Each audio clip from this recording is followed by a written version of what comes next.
Sa supply na live, dito natin i-connect ang kumo ng switch 1 at kumo ng switch 2. Return ng switch 1 natin, so dito natin i-connect ang supply na live ng valve 1. Yung return ng switch 2 natin, so dito natin i-connect ang supply na live ng valve 2. Yung supply natin na neutral, dito natin i-connect ang supply na neutral ng valve 1 at supply na neutral ng valve 2.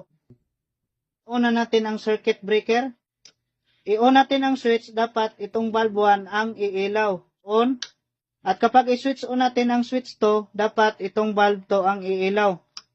Sa supply na live, dito natin i-connect ang kumo ng switch 1 at kumo ng switch 2.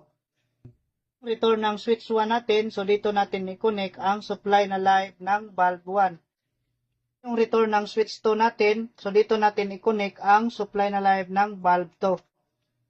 Yung supply natin na neutral, dito natin i-connect ang supply na neutral ng valve 1 at supply na neutral ng valve 2.